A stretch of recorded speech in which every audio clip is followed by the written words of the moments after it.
So Drag X Drive is out in just a few days, and of course, we, along with pretty much, I imagine, a lot of Switch 2 owners, have been playing the free demos, the game jams. What are they calling them? What's this called? Jam? Global Jam. Global Jam. Thank you. Yeah. I've participated in 2 of the 3 sessions so far. Third one's coming up the time it's recording. We've all had a good amount of playtime. I know Don is streaming it, and Nick. It sounds like you played it a little bit less than us, but you still got some time in as well. So I want to go over our thoughts on the game so far, whether we're going to be excited for the full game, how we're liking it, what our thoughts are, how we're playing it. Are we using a table like Don's at right now, or are we using our legs like how I'm sitting on mine right now? So let's get into everything. And Don, let's start off with you real quick. Just how are you feeling about the game in general? Like just top level impressions so far. So, when I like, saw... I got serious all of a sudden. Yeah. So, thanks. When I was at the London event in April, I saw people play it. I wasn't all that keen or interested, to be honest. Then I realized, oh yeah, there's a demo this weekend. And then I got really into it for no apparent reason whatsoever. And after 4 hours of playing, I'm like, you know what? I might pick this one up. Even if I won't play it as much as maybe another game, it is still very interesting in how it presents itself and how it is designed, particularly from a controls perspective. Yeah, it's definitely unique, and it is, for those who do want to pick it up, it's only $20, which by Nintendo standards is basically free. So, Nick, how are you feeling though?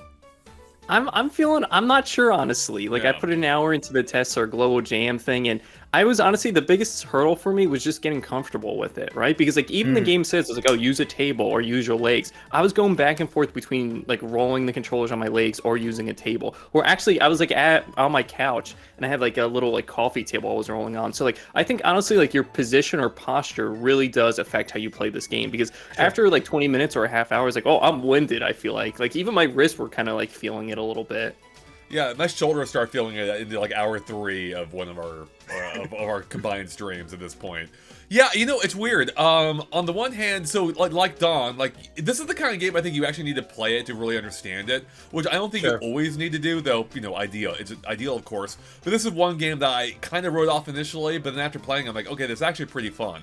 And I both at the Switch 2 event, even more now, having played this demo. So it's a good time. And I love all the little touches. I love how you can, like, high-five each other. Like, I love that. Yeah, it reminds me of, like, the original Switch Sport, or Wii Sports, especially with the boxing one. You can, like, put your arms up, like, do all kinds of, like, like, fist-pumping stuff. Like, I love that. You can high-five your opponents. You can try to shake their hand. You can't shake hands, but, like, you can make it look like that. You do all kinds of weird gestures. It's so cool. It's almost like a light VR element. Like, VR chat or something in the game. And it makes it so emotive and have more personality than it seems like at first. Because the overall art direction is kind of on the drab side, which I think is something they could still improve. In any case, I think it is fun. I've had fun playing it. The controls are a little tricky. I think for what they are, they work shockingly well in that this is an insane control scheme, and it somehow is functional and fairly intuitive, but at the same time, I'm no pro at it yet, and I don't know if I will be, because there are times where, like, I want to say it's misreading my movement. I'm sure I'm just not doing it exactly right, but the thing I run into the issue the most is, like, with turning. Like, I have not gotten the exact angles down yet, and I feel like I'm either over-turning or not turning enough, and so for me, I guess, I feel like when the opponent gets the ball, like, I'm almost always, like, chasing them down and trying to, intercept, but I just never get there in time, and they just take the shot, and then it's back to our ball, usually, right? So, Andre, I was gonna say, I feel like everyone's like sitting ducks. Like someone shoots it and miss it, and then everyone, like you said, turning around is like one of the hardest things in the game. So like I wish I could see like a top-down view of everyone just like spinning around, and then one person chasing the ball, and everyone's just like repositioning themselves. That it's just so difficult to get used to that part. It took a while for me to. Go ahead. No. It took for me a while to get there, really, because when I first did it, I did small turns, which sort of worked, but then also they weren't very effective. What I found more is when I break and then move around and still have momentum, then it's easier to move around. But it still took a time to get there and to do it well. Right. Yeah, it does. And, it's so... And I don't know if that's inherently a bad thing. It's hard to tell. Like, I think I just need a little more time to see if maybe I'll just keep getting better and better at the game. But I was playing against, during my streams, I was opening up friend lobbies for people to hop in. from our community, and one guy had like the movement down extremely well. It seemed like I'm like, how in the hell did you adapt to this so quick? This guy's like turning on a dime and doing all kinds of things. So the game kind of exists in this interesting. Not stage, like area, I suppose, where on the one hand, it does feel like there's going to be a fairly high skill ceiling to this game, Sure. I think there's like a lot of area in which you can improve, but I'm also not convinced that there's like a ton of depth to the game either. Like it's, fairly simplistic overall, I think. And so it leaves me in this weird spot where I don't know how I feel about it. Like, I am enjoying it, I'm liking it, but I also don't know if I really want to play a ton more of it, and so it does make me a little concerned for the full game, whether or not, it's something I would keep going back to. But I don't know for sure. Maybe I will. But I have to say, at the least, I'm glad. A few things. I'm glad the game exists because I love Nintendo doing something different. I'm glad they did this demo because I think it's a good way of going hands-on with the game. And I am having fun with it. I just don't know if it'll keep pulling me back. Yeah, and Andre, to go back to your point of like, there's not much depth with this game. Like, I typically don't play sports games, and when I do, they're like those arcadey games, like NBA Street, or like a Mario game, like a Mario sports game, or like a Tony Hawk, where it's just super arcadey and frantic. And I feel like a meter, like a boost meter, or like a comeback mechanic or something like that is kind of missing from this game, because like it's just shooting, going to the ball, shooting, going to the ball. Like there's nothing really besides like how well you can actually control the character outside of that. Like that's really it. I think that's actually a really good point. I didn't think of the meter idea, but I did mention during my streams, like, it did feel like this game's kind of missing a comeback mechanic. Because, like, it kind of feels like if the teams are all in balance, you just get demolished. Like, if someone's really good, like, once they get that lead, it really kind of feels demotivating, because, especially with the clock ticking down constantly, like, you will reach that point of there's no coming back from this. Like, there's nothing we can do, we're just screwed. And that doesn't feel great. Now, in matches that are closer, like, it's a lot of fun, it feels really good. I do think some kind of comeback mechanic would help. What's interesting is this same team, I believe, is the same team. It's R&D 4. I think R&D, right? Yep, is that it is? Yeah. EPD 4. Thanks. I'm using the old names. Yeah. That's how old I am. EPD 4. They made a bunch of interesting games, but one of them was Switch Sports, and that game had a soccer-like mode, which in some respects feels pretty similar to this in an overall kind of arcadey sense. But that game had a really fun, maybe a little bit too extreme comeback mechanic, where at points like a golden ball would pop in and it would give you like triple the points or whatever. And that was really fun though, because like, oh, I can come back from this. And I think this game could use that, or like some kind of meter, as you mentioned, something that kind of gives you that adds just a bit more to the gameplay. I also noticed really is that a lot of the people didn't use the different character types.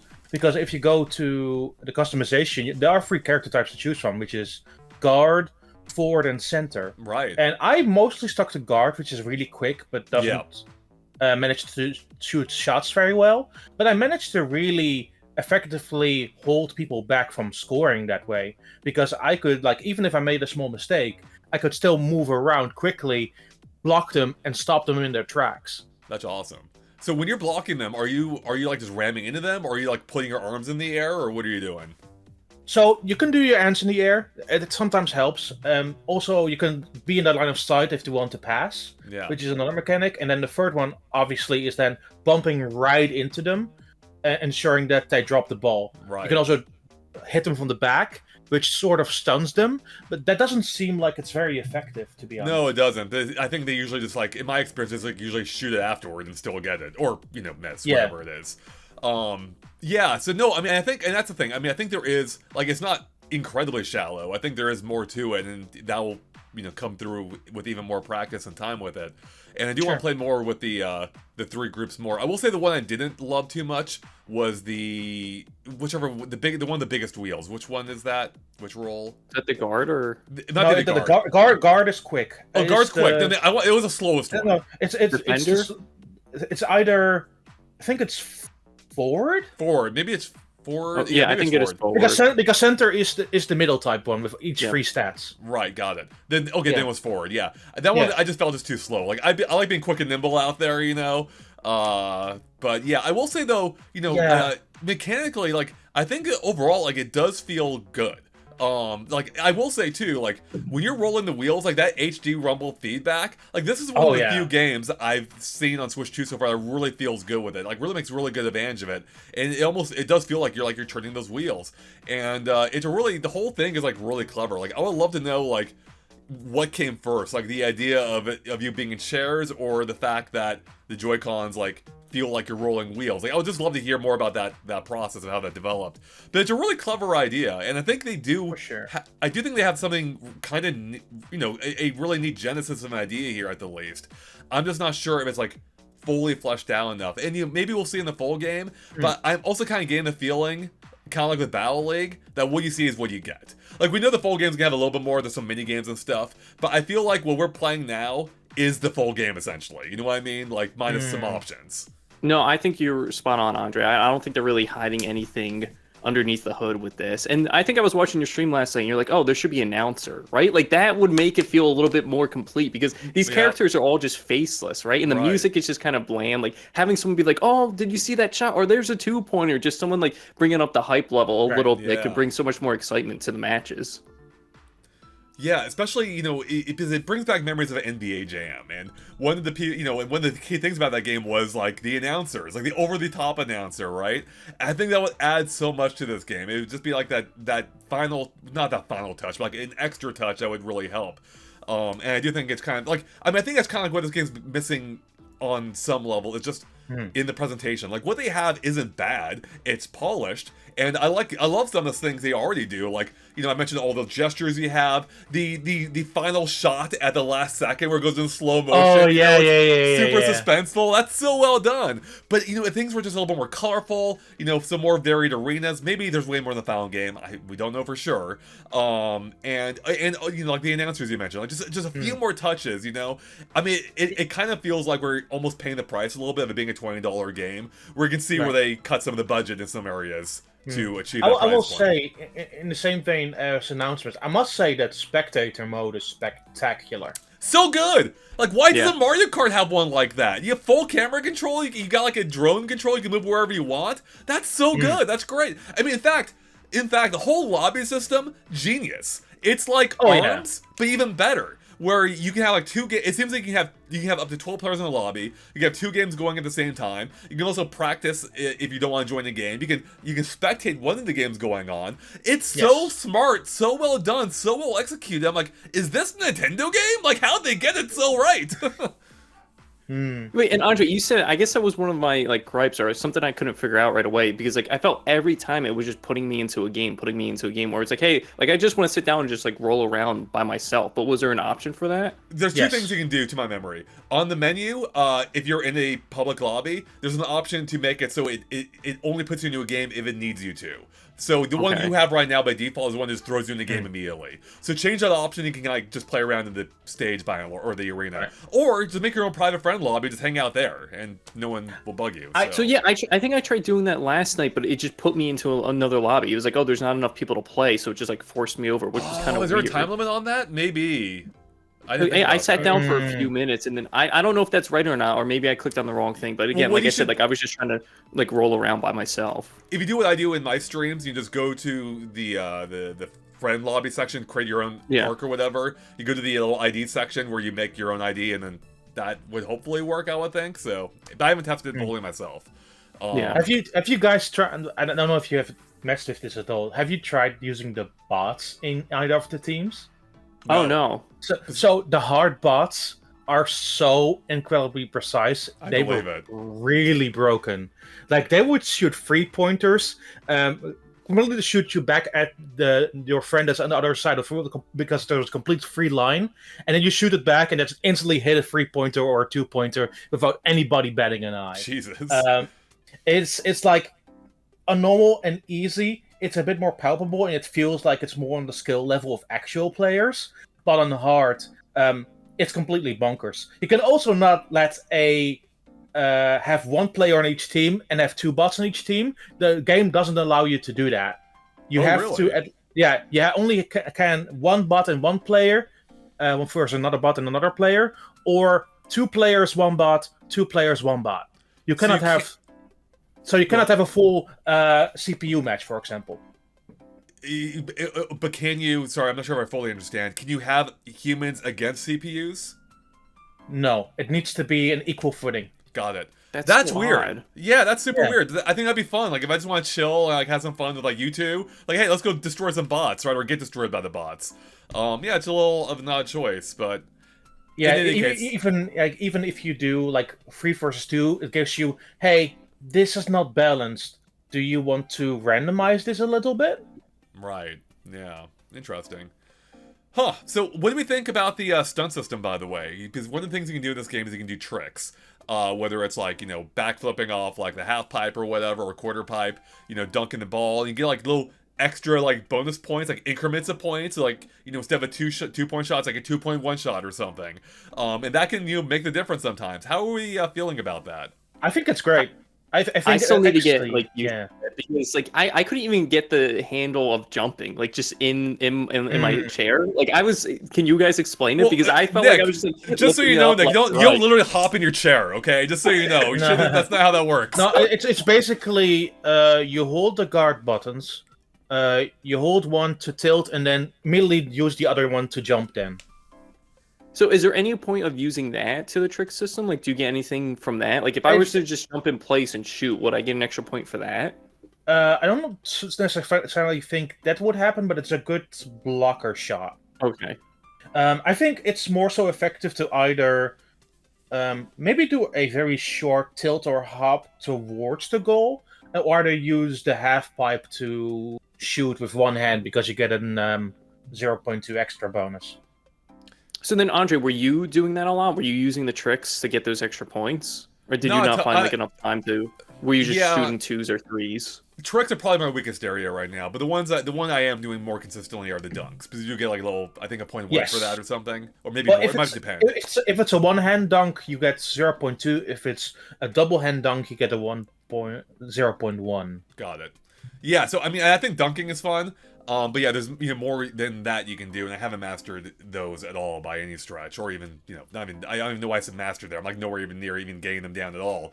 And I think that's because getting back to the controls real quick, like it is, on the one hand it is simple. Like you roll forward, you go forward, and you roll back, you go back, even though it's not quite like anything we played before. But that's fairly intuitive. But once you start adding like the jumps, the leans, the passing, the breaking, like it's kind of like a lot to keep in mind, and there were times where I felt like I was patting my head and rubbing my stomach, right, and I do think it's almost a little overwhelming at points, and I kind of wish the game did just a bit better. It has a little training session, which is good, but I feel like it could have done a little bit better, maybe having some jump challenges or jumping, I don't know, some more specific challenges. And even the trick screen, maybe it's just me, I don't think it does a particularly great job of explaining how to do things. Like I wish it would show you. Yeah, I wish it would show you the button combinations. I wish it would show you, the actual a person doing the gestures, because I was like rating it, like some of them build on others, so it's like do this trick, then do this. I'm like, but wait, how do I do the other trick again? Like I don't remember what I do there, So I know it should still be optional, but just do for the advanced tricks. Just do another training session. Just implement that. It's not difficult. No, it's not. But yeah, I mean, and to go back to your point, Andre, I was gonna say, like, even like on the website or Nintendo Today, like they'll show like a person's hands like doing all the motions. So like when I went to the tricks options, I was like, there's a whole menu of text. I'm like, you just have to show me a quick video of someone actually doing it, and like I could put my brain to it, like, oh, that's how you do a jump. That makes sense.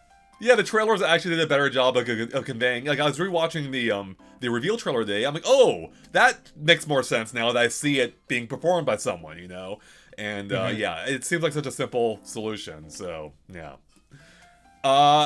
Anything else about the game we haven't touched on yet that you guys want to point out? I'm worried about the long-term focus of this game. So what do you do in the grand scheme of things? Is there like a ranking system? Yeah. Is there any rewards that you can unlock for customization? Is there any reason to constantly keep playing? That's sort of the how and the what that I'm currently searching for, because even in a demo, you can't really find that answer, really. You're looking for meaning, the meaning of life. Yes, yes. Meaning to basketball. Yeah, to answer your question, Don, I think like when you go to customization, like there's a ton of spaces that are question marked out, but there's no rhyme or reason to how we can unlock those. Like, did you guys get any unlocks from playing? You played a lot longer than I did, so. Well, you currently get a park ring for either beating others or participating in the only challenge that the demo has, which is going to a circle on the other side of the map. I haven't seen that one. Wow. Was that in training or is that its own thing? It's literally next to the two places where you can spectate. There's a Got golden it. circle there which you can interact with. Got it. I see.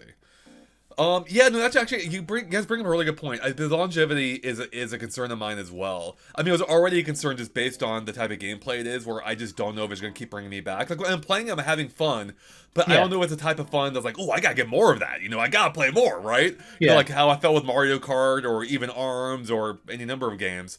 But even putting that aside, like the thing I think Nintendo does kind of miss. So I'm old school in the sense that like I don't need those extra rewards to keep playing a game. Like I play Dead by Daylight, a game which is known for drip feeding rewards to you with a blood web. I don't care about any of that stuff. I keep playing it because it's fun. I realize I'm kind of in a minority in the sense that a lot of people do want that external motivation where you're either ranking up like in Mario Kart or you're unlocking things. And I do think Nintendo kind of doesn't always grasp that. ARMS does a pretty good, or sorry, not ARMS. Splatoon does a pretty good job of leaning into that, but I think this game kind of needs that as well. As far as maybe it does in the full game, we don't fully know for sure. I'm getting the vibe that it doesn't quite, and I do think they need some kind of ranking or some kind of reason to push people to keep playing the game, because I don't know if the gameplay is at a high enough level where it'll keep people naturally engaged. And you bring up Switch Sports, which some people would argue there's not much progression to it. I would say, hey, there were weekly rewards on those bingo cards, which I kept coming back for an entire year. Yeah, if you do something if you do simple like that, like there's something for you to unlock, something weekly, even if it's just a customization piece. I'm like, cool, I will play a couple of matches. I'm cool for the week. I will come back another time. That's a really good point. Like that was essentially their battle pass, but it's free. It was a free battle pass essentially. Yeah. And it worked so well for what that game was. So hopefully the final version of this game does have something like that. But I think that would help. Like we already know you can customize your racer, so it is entirely possible, or your racer, your player. So it's entirely possible there will be more customizations you can unlock. And I do wonder how limiting the robot theme may or may not be. I don't know. Maybe there's a lot more they can do. I think I'm wearing the cat ears right now, which I think are funny and cute. And you can customize your colors, which is fun. So I'm rolling around to the old GameXplain blue, and I like that. But if they go even farther, like if you can unlock maybe more paint jobs, but I think you're kind of limited in how you color your wheelchair. But if you can, or your vehicle, I guess. But if you can do even more with that, like do multiple colors, I think that could be really interesting, maybe. Can I say something really out of the blue? I love the fact that it's wheelchair basketball. I think that's such a weird and interesting sport to tackle on. I love it in real life, and I think it's really even cooler here. I don't know. I just wanted it to somewhat succeed because I think it's a really cool idea. I fully agree with you, and both because I like that it is in a sense, even if it wasn't fully the intention, it is kind of this representation of having this, the sport that often hasn't been, even if it was kind of like a byproduct of how Nintendo made this game, I'm guessing. But that is still really cool.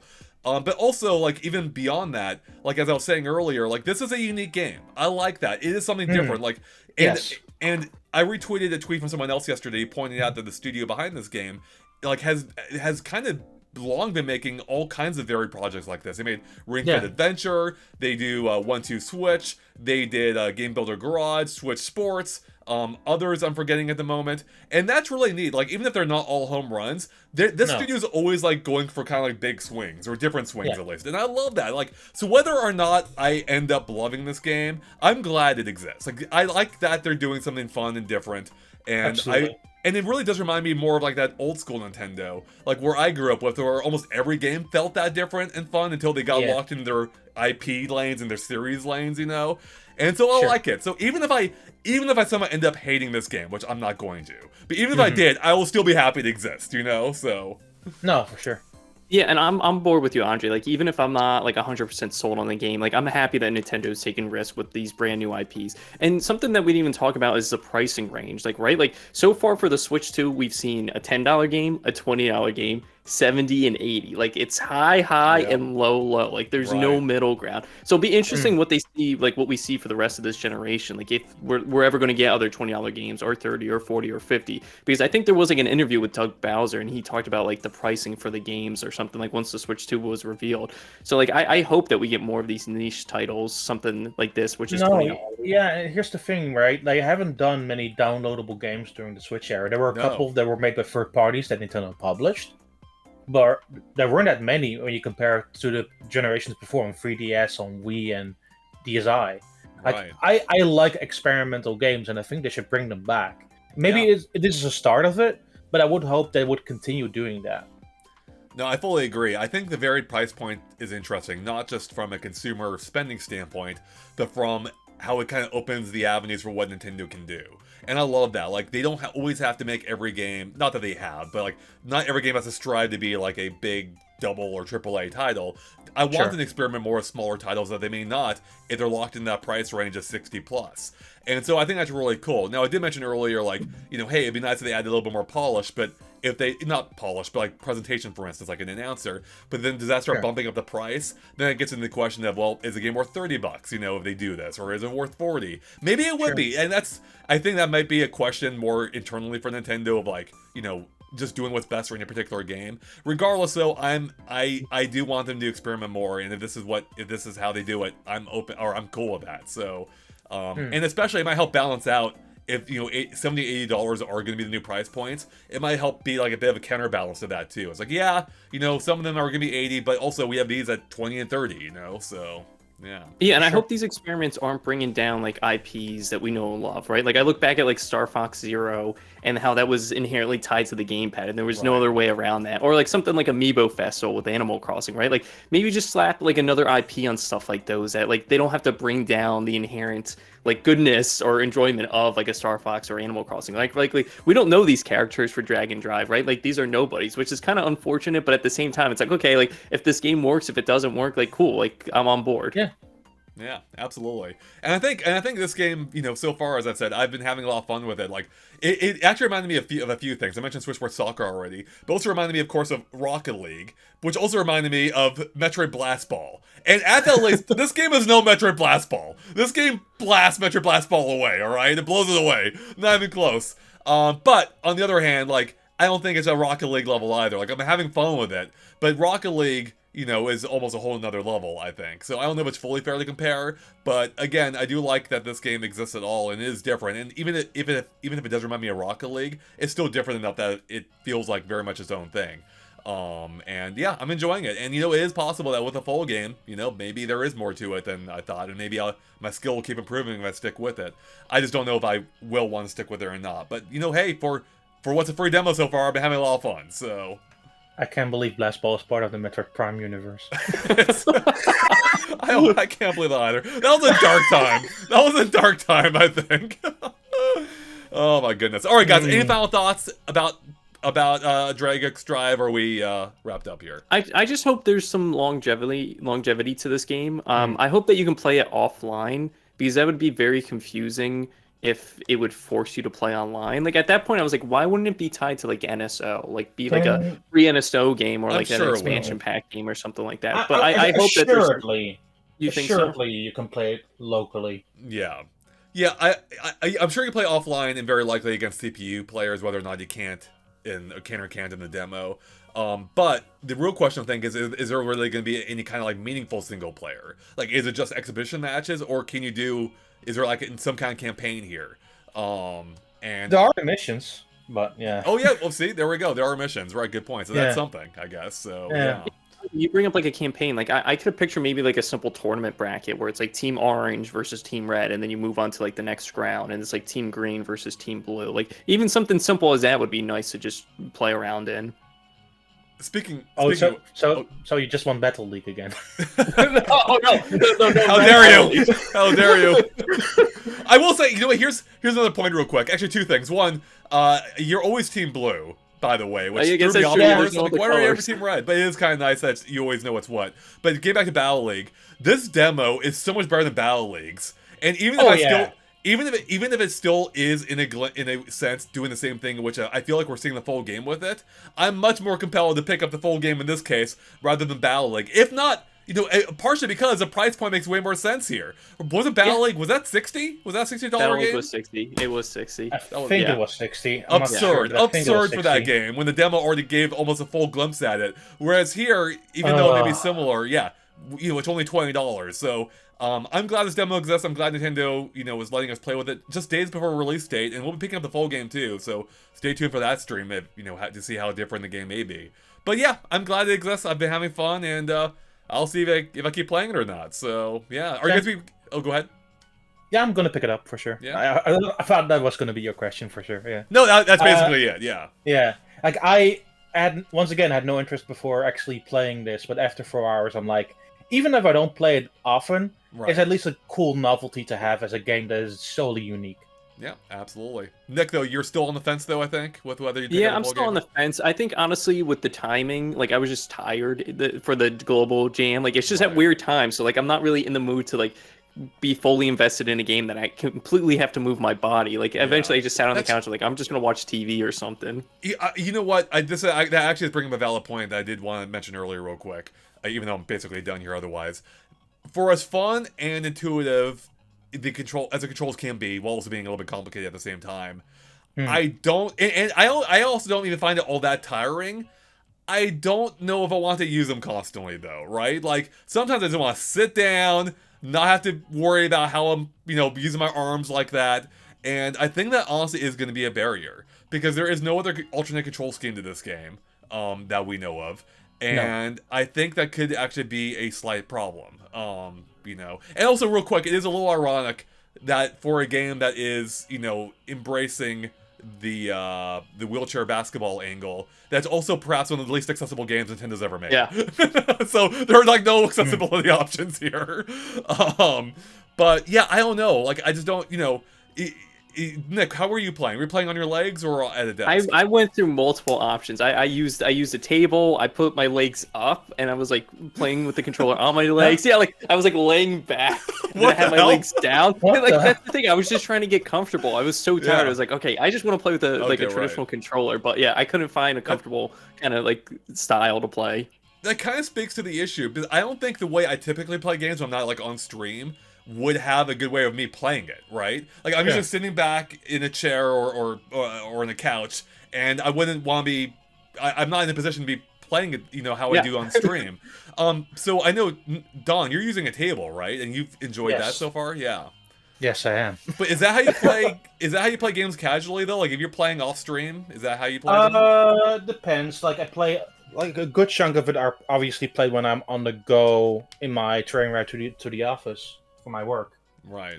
So I have like still a big tray table there, so I could technically still do it. It's just a lot less space than here. Right. I think for smaller games that use the mouse, for example with Mario Party, that's fine. But for a game like that, like this feels far more essential than any other mouse game that I've played. Yeah, it is. I mean, and I also want to stress again just how crazy the control scheme is that it works at all, and the fact that like you're using the mouse technology in a really fun way in combination with the rest of this. It's a really neat idea. I will say though, I didn't love using these on the desk. For one, maybe I need to adjust my desk a little bit more, but it wasn't super comfortable, and also it's really loud, like really like you know clinking on wood constantly. Who has two mouse pads, right? But I will say I was shocked how well it worked on my legs. Like I actually ended up loving that. At least for streaming, because I'm sitting on my legs right now. I'm weird like that. I'm already sitting on my legs, so my legs are totally flat. So it's like I'm like, oh, this is perfect, you know, and it worked out really well. But again, I had somebody in my stream because you can clearly hear me moving the mouse over this table. Right. They call it weird ASMR. I can see that exactly. Yeah. Yeah. So I was concerned that coming through the microphone too much, but yeah. Again, though, for what it is, I think the game for what it is pretty good. I just don't know if pretty good enough for me to keep playing. But hey, I'll be playing in the third playtest today, which may have already happened by the time this video comes out. Nick, are you going to be playing more, you think, today? Or no, not today. I have plans already, but I'm probably going to pick it up this week. Again, it's $20, so it's like, worst comes to worst, I play it for a few hours and put it down. You know, I'm not the type to generally be like, you should go buy this game to support this company, especially when it's a big company that already has billions of dollars. But in this case, I've liked it enough that I'm comfortable spending it, even though I know I may not revisit it too much in the future. If only to say to Nintendo, yes, make more games like this. Make more smaller scale games that are more experimental. But I think it's a really cool idea, and I hope that they continue down that path. So also, I think it is a good way to end it. I think the high fives and the clapping, best mouse feature of Switch 2 so far. It's genius. Again, like how that works with the gyro too. It's so well done. I love it. And like you had the full motion all the time, during the beginning, mid match. I think you can high five your opponents even during a game if you wanted to, or your teammates. Yeah, you can. Yeah. And then after a game, you can like cheer. It's so good. I love that. Like, they're like even those achievements you get at the end of a match, they're still like even those that are them for it. So you just see, a guy who cheered the most during a match 14 times. Yeah, that was me. Heck yeah. Hilarious. That's brilliant. I love it. So yeah, I have to say it's been fun so far, and we'll see how the full game pans out. So there you have it, everyone. That's your Drag Drive impressions so far. Let us know what you think in the comments below. Otherwise, if you want to hear more from Nick or Don, or see more from them, let's find out where you can do that at. So Nick, you first. Yeah, you can follow me on my personal channel. That's Steftando, STEFTNDO. Go check it out. And how about you, Don? You can find me everywhere, so Blue Sky, Twitter, or whatever you, or including in your house right now. He's behind you, in fact. Oh my god! It's Nintendo. It's NENTNDAAN. Perfect. All right. Well, with that, thanks for watching, everyone, and we'll catch you later. Out on the Drag Drive courts, of course. Bye, everyone. Do the waves.